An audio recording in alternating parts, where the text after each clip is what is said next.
Bom, gente, é, oi.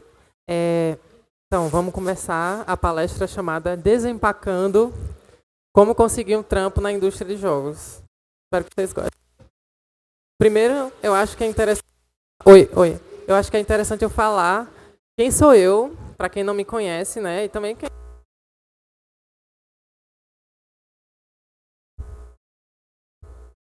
Oi, problemas técnicos, mas foi resolvido já.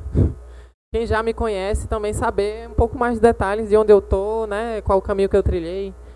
Então, eu sou a Talbone, eu sou uma travesti desenvolvedora de jogos. Eu trabalho desde 2013, de alguma forma ou de outra, com jogos de forma remunerada.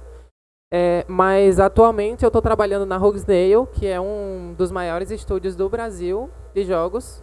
A gente faz jogos para celular, para computador, para consoles.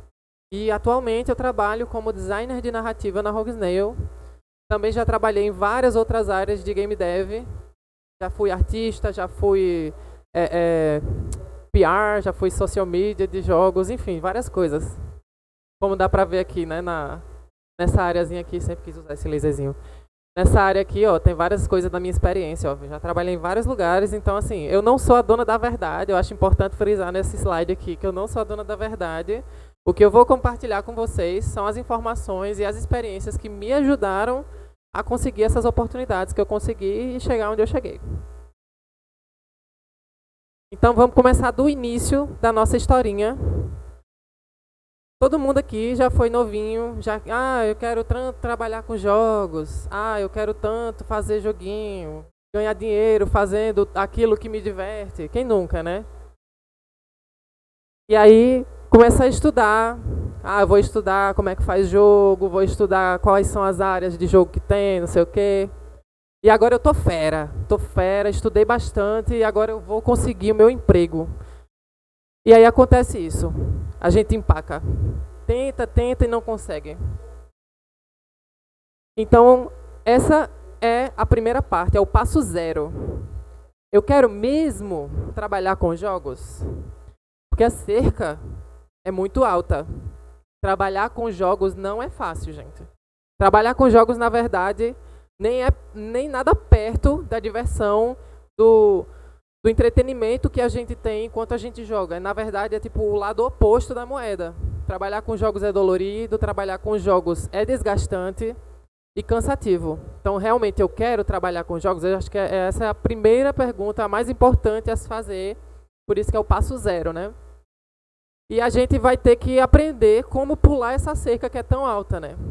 Então, se eu quero realmente trabalhar com jogos, eu respondi essa pergunta para mim mesma. Eu quero, de fato, pular essa cerca que é tão alta. Então, a gente vai ter que treinar até conseguir o pulo alto o suficiente.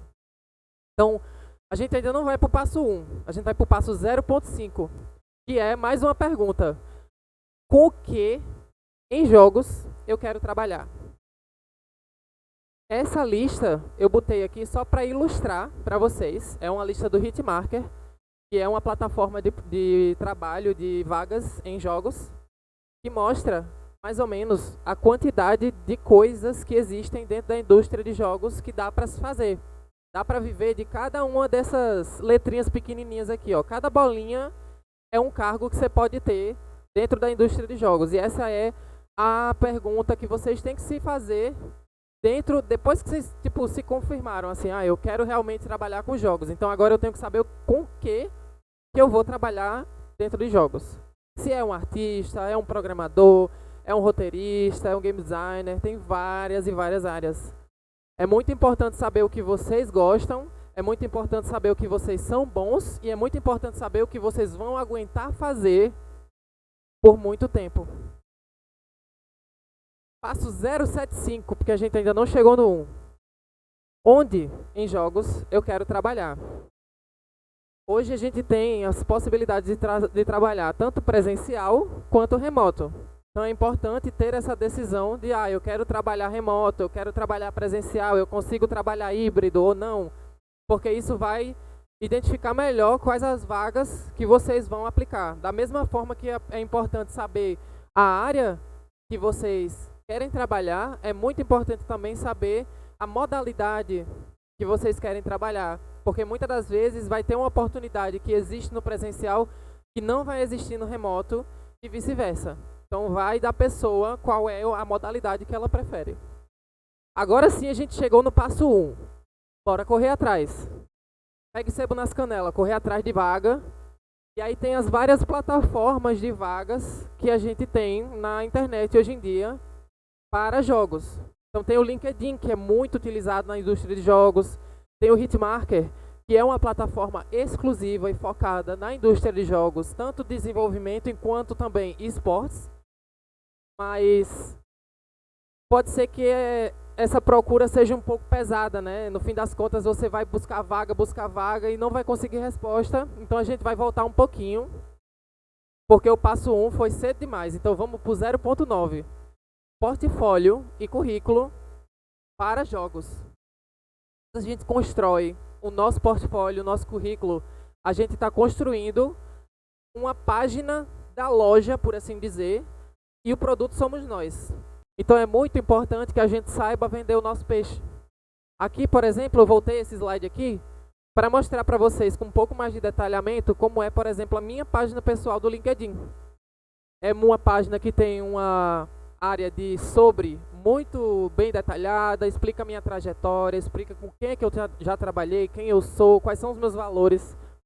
Tem a minha área de experiências ali bem detalhada. Eu faço voluntariado dentro do Pong, voluntariado é algo importante, principalmente se o voluntariado é relacionado com a área que a gente trabalha, que a gente quer trabalhar. E é muito importante preencher, por exemplo, se vocês vão usar o LinkedIn enquanto plataforma para procurar emprego, é importante que o seu LinkedIn seja bem preenchido dentro das etiquetas e das formas que o LinkedIn é esperado que se preencha. Então, colocar bem direitinho suas experiências, colocar bem direitinho os projetos que já foi trabalhado, enfim. E também é importante se ter um portfólio, né? Esse é o meu site pessoal, quem quiser acessar é esse endereço aqui, quem quiser ver depois com mais detalhes, eu vou só mostrar alguns prints. O meu site pessoal é muito simples, não precisa de firula. Vocês só precisam ter uma página, ou não precisa ser um site também. Eu quis porque eu quis ser chique e ter meu domínio pessoal, mas quem não precisa, tipo, ninguém precisa, quem não quiser não precisa, né? Então vocês podem, sei lá, criar uma página em uma dessas plataformas de currículo, ou então um Behance da vida, qualquer outra plataforma. O importante é que exista uma página onde vocês vão mostrar quem vocês são. No caso, eu tenho uma página de About Me. Vocês vão mostrar o que vocês fizeram, ou seja, eu tenho a minha página de Work, que é onde mostra todos os trabalhos importantes que eu escolhi mostrar. Isso é um ponto também muito interessante, como eu falei, criar portfólio, criar currículo é se vender, é vender o próprio peixe. Então eu não preciso colocar no meu portfólio, no meu currículo, um trabalho que eu não me orgulho. Se eu fiz um trabalho que eu pessoalmente acredito que vai diminuir o meu valor percebido pelo recrutador ao ver a minha página, eu posso omitir. Da mesma forma que também eu posso destacar mais um trabalho que, mesmo que não tenha sido tão grande, se eu acho que ele for mais valioso, eu posso destacar esse trabalho mais. E também é importante, muito importante, é imprescindível, essa é a parte mais importante quando vocês forem construir uma página pessoal, que a aba de contato esteja atualizada e fácil acesso.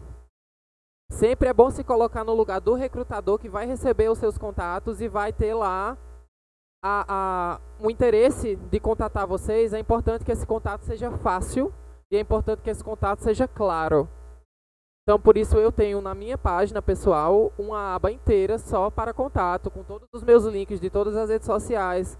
Aonde o recrutador quiser me achar, ele vai me achar. E esse aqui é o meu currículo PDF. Muitas vagas pedem que a gente possua um currículo em PDF. O famoso resume em inglês, ou então aqui como a gente chama o currículo vitae. Não precisa seguir modelos. Como vocês podem ver, o meu é muito cheio de firulinha. Eu sou artista, então assim, eu gosto de deixar as minhas coisas enfeitadas. Mas não precisa.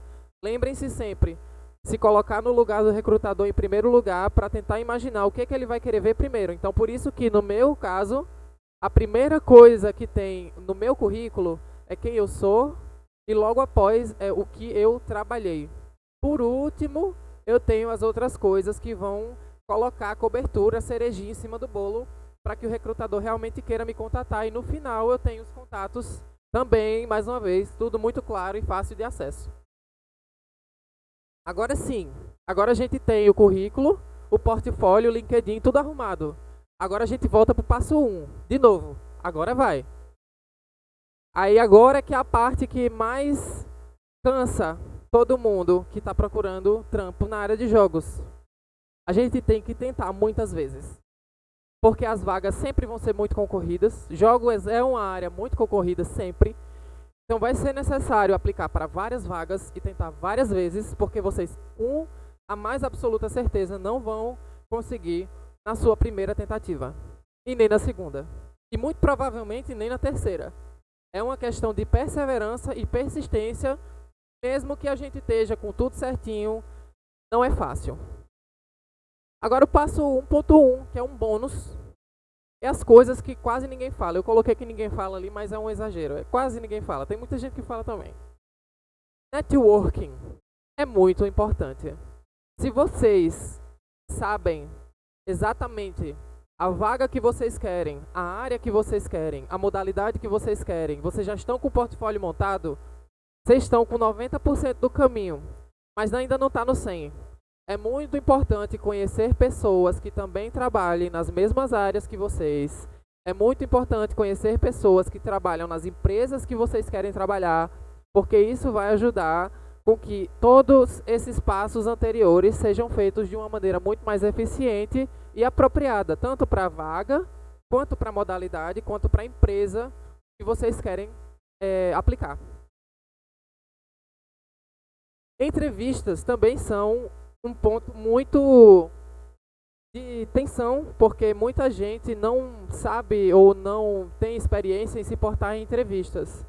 Os pontos principais quando você consegue finalmente uma entrevista em uma empresa para fazer um trabalho de jogos é que você precisa principalmente saber com clareza a qual vaga, qual papel você está se propondo e também ser uma pessoa amistosa, de fácil comunicação e principalmente amigável, porque a principal função de uma entrevista de emprego sempre vai ser conhecer mais aprofundadamente aquela pessoa que a empresa recebeu o currículo e se interessou. Então, se a página do LinkedIn, o currículo e o portfólio funcionam como uma página da loja, a entrevista é quando a pessoa entra na loja e prova a roupinha para ver se ela está funcionando no corpo. Então a empresa vai chamar vocês para entrevistar, para saber se o encaixe entre o profissional e a empresa vai funcionar para a modalidade que aquela empresa trabalha. Então é muito importante se atentar quando for finalmente conseguir uma entrevista, saber falar sobre o que você sabe fazer, saber falar, se comunicar sobre como você trabalha e se demonstrar uma pessoa amistosa, uma pessoa que vai ter uma boa convivência. E o English? Eu acho que é muito importante saber inglês, porque a indústria de jogos é embasada no inglês. As linguagens de programação são em inglês, as grandes plataformas são em inglês, e a grande maioria dos estúdios não é no Brasil. Então a gente sabe que se a gente não sabe o inglês, a gente está limitado a estúdios do Brasil, e alguns estúdios do Brasil estão sempre focados em também ter profissionais que falam inglês, porque isso é muito importante. Então, assim, eu recomendo muito o estudo do inglês. É necessário? Não 100%, mas é bastante recomendável e vai aumentar muito as chances de vocês. Agora o passo 2. Nada disso deu certo.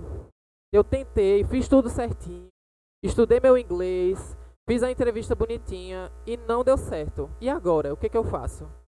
Eu sei que, tipo assim, a gente empaca muitas vezes quando a gente está buscando trabalhar com aquilo que a gente quer. Eu, na minha própria experiência, passei por isso. Mas, mais uma vez, além da questão da perseverança, é muito importante saber também das alternativas. Trabalhar com jogos não é só trabalhar para algum estúdio. Por exemplo, freelance sempre pode funcionar.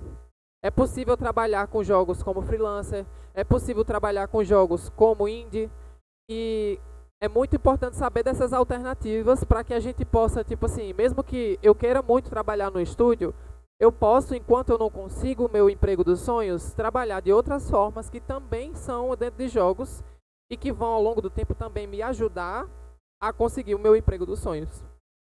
Por exemplo, no meu caso, o freelance foi o meu principal trabalho enquanto eu não estive trabalhando em estúdio de jogos. E isso também me ajudou porque construí o portfólio que me ajudou a conseguir o trabalho em estúdio de jogos. E agora o passo 3, a reta final. A gente tem que entender que, tipo assim, trabalhar com jogos é um trabalho muito árduo, difícil, e principalmente no mercado nacional é uma coisa que é muito improvável. Todas as chances estão contra nós. Então, assim, é osso estudar, porque é caro, é custoso. Computador atualmente está muito caro, equipamentos em geral, que são as ferramentas que a gente precisa para trabalhar com jogos, né? Não está tendo muita vaga em estúdios BR, porque justamente os aportes financeiros, os incentivos para os projetos estão zero, as coisas têm mudado de figura e a gente sabe que está cada vez mais difícil, né? Então, nesse caso, restam duas alternativas. Ou a gente arruma as malas e vai para fora do país, ou a gente bota a camisa do PT e vai votar no Lula agora no domingo para fazer as coisas acontecerem, entendeu? E é isso aí, gente. Perguntas? Alguém tiver mais alguma pergunta, alguma coisa? Para até chegar nessa vaga de freelancer, eu acho que a pessoa tem que já demonstrar alguma habilidade, né? Como foi esse caminho assim até você conseguir o primeiro contrato como freelancer? Que nível de experiência você já tinha? Era muito avançada? Porque eu vejo que às vezes tem muita gente que, tipo assim, se arrisca, né? Não espera, tá muito... Tipo assim, às vezes, eu tenho que fazer 1000 cursos antes de conseguir. Gente que não, já mete a cara, vai, diz que sabe, na hora aprende, né? Como foi mais o seu percurso? Então, como eu falei que eu comecei a trabalhar em 2013 de forma remunerada, eu comecei fazendo pixel art freelance para jogos de RPG Maker. Então sempre vai existir uma posição mais fácil de você conseguir com pouca experiência ser sendo freelancer. Por quê? Porque é muito mais possível que essa negociação de valores seja direta entre você e o seu empregador. Então você pode compensar de alguma forma a sua falta de experiência com valores mais baixos e usar isso como uma forma de estudo e não de trabalho.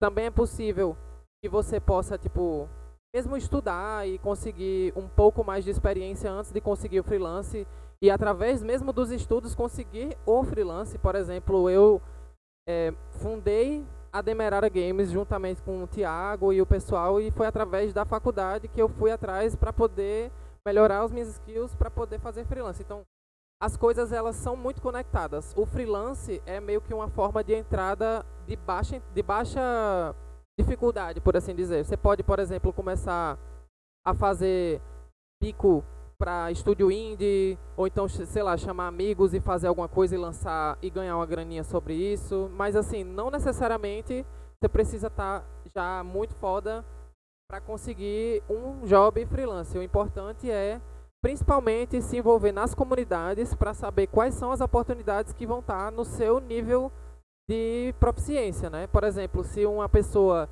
está com um nível de programação muito baixo e quer aprender fazendo alguma coisa, você não vai conseguir um serviço com uma empresa que já está estabelecida, mas tem muita gente que está começando agora que vai preferir uma pessoa que está começando agora porque vai ser um valor mais baixo, porque vai ter também o mesmo nível.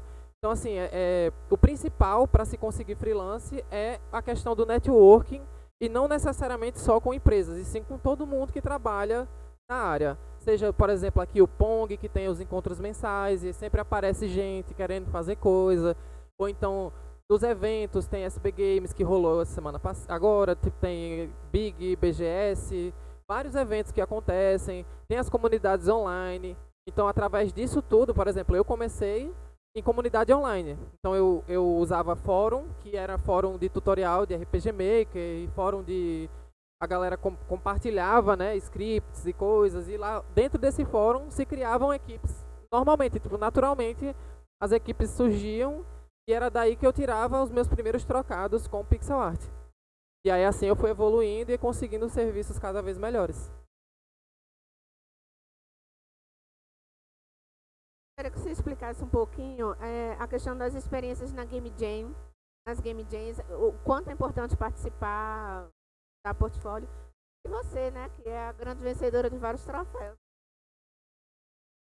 Então, Game Jam é uma oportunidade. Game Jam é uma oportunidade muito boa de exercitar isso sem ter muito gasto pessoal, né? Quando a gente vai se colocar como, por exemplo, eu vou trabalhar com jogos, eu vou fazer disso meu sustento, isso se torna uma coisa muito pesada logo de imediato. Então, uma forma de começar mais leve, começar já de uma forma mais lúdica, mais entretenimento mesmo para si. As Game Jams são, tipo, para quem não conhece o que é uma Game Jam, são eventos que rolam geralmente em 48 horas, também tem Game Jams que rolam em uma semana, mês, enfim. O tempo é meio arbitrário, mas é um tempo específico que no começo é dado um tema e dentro desse período X você tem que fazer do início ao fim um jogo inteiro e entregar o jogo que seja encaixado dentro daquele tema. Então isso é uma forma muito boa de exercitar com muito pouco risco, você exercitar todo o processo de passar por um desenvolvimento de um jogo inteiro. Claro que um jogo de Game Jam jamais vai ser um jogo feito numa empresa, com muito tempo e recurso, mas é uma forma de aprender esse processo e construir também portfólio, como a Kleber mencionou na pergunta. Construir portfólio, como eu falei na apresentação, é muito importante, e o portfólio nada mais é do que você mostrar coisas que você já fez que são interessantes de ver. Que são interessantes de ver não só pelo ponto de ser algo bonito, mas também de ser algo que você tem as suas skills ali provadas, que você sabe fazer um jogo do início ao fim. Então isso é muito importante. Você falou sobre fazer os jogos do seu sustento, né? Eu gostaria de saber, tipo, a sua média, a sua, mas da época que você começou como freelancer até agora que você está trabalhando numa empresa, né? Gostaria de saber como é que funciona, como é que ganha, desde o começo até o fim agora. Muito obrigado. Jogos é uma área meio ingrata porque é muito assumido que quem trabalha com jogos está trabalhando com jogos pela paixão. Jogos é uma área que é igual como, por exemplo, audiovisual, teatro, essas coisas, né? É uma coisa que as pessoas fazem como uma coisa de paixão, e aí quem é empregador geralmente gosta de pagar pouco. Então, se você comparar um programador que sabe programar em C Sharp, trabalhando em jogos, ele vai ganhar geralmente em média de 2/3 do que um programador do mesmo conhecimento, do mesmo nível, trabalhando em uma área que não é de jogos, seja TI, tipo fazendo sistemas, fazendo aplicativo. Então é importante salientar que jogos não é para ficar rico. Não é fácil. Tipo, quem fica rico fazendo jogo é ponto fora da curva. Quando eu comecei a fazer jogos remuneradamente, ele não era meu sustento porque não tinha como. Então assim, fazer freelance para ganhar o dinheiro de sair no final de semana. E ao longo do tempo, conforme a pessoa vai construindo o portfólio, vai construindo um pouco mais de experiência e carreira, esse dinheiro, essa condição, enquanto freelancer, ela vai aumentando porque o volume de trabalho vai aumentando. Dentro de freelance, é muito flutuante o quanto uma pessoa pode ganhar, porque isso vai variar do tanto de serviço que você tem, o nome que você tem, quão conhecido seu nome é, o tempo que você tem para dedicar aquilo, o seu custo de vida, vários outros fatores que vão ser imbuídos no valor que você mesmo vai colocar enquanto o seu valor para o cliente. Ao passo que trabalhar com estúdio, trabalhar com freelancer é um pouco tipo ingrato, porque você pode botar um valor alto e realmente conseguir serviço que paga esse valor alto, mas nada garante que esse mês você tem, nada garante que o mês que vem vai ter. Porque esse mês você fez o freelance desse mês. Mês que vem tem que ser um outro cliente, mandando outro freelance. É igual trabalhar autônomo. Quem trabalha autônomo, que já trabalhou fazendo serviço, sendo MEI ou coisa do tipo, sabe como que é essa vida. De tipo, todo mês é um mês, cada mês a gente mata um leão diferente. Então é realmente meio... É uma grana, tipo, colocar uma grana para o valor do freelance, ao mesmo tempo é uma compensação pelo gasto e custo mental. Trabalhar em estúdio, o outro passo é muito mais seguro, muito mais estável, mas ao mesmo tempo tem as outras questões, que é o salário, que não é tão alto como TI, como outras áreas. As vagas são muito concorridas, né? Porque tem essa expectativa por parte do empregador, por parte da indústria, de que quem trabalha com jogos vai trabalhar principalmente pela paixão, né? A pessoa está disposta ali a sacrificar. E de fato, como a gente sabe que funciona no capitalismo, né? O rolê da oferta e da demanda, existem de fato muitas e muitas e muitas pessoas que realmente estão dispostas e que têm condições de trabalhar sem ganhar tanto. Então, assim, não é um trabalho que vai deixar a gente rico. Só a não ser que, sei lá, a pessoa faça um jogo indie e estoura o jogo, dá um hit, e aí você fica milionário com aquele jogo, e aí, tipo, beleza, agora sabe? Mas, assim, é ponto fora da curva. Jogos não é uma área que você vai trabalhar para ficar rico. Espero que tenha respondido a pergunta. Mais alguém tem alguma pergunta? Então eu acho que é isso. Muito obrigada pela atenção de vocês.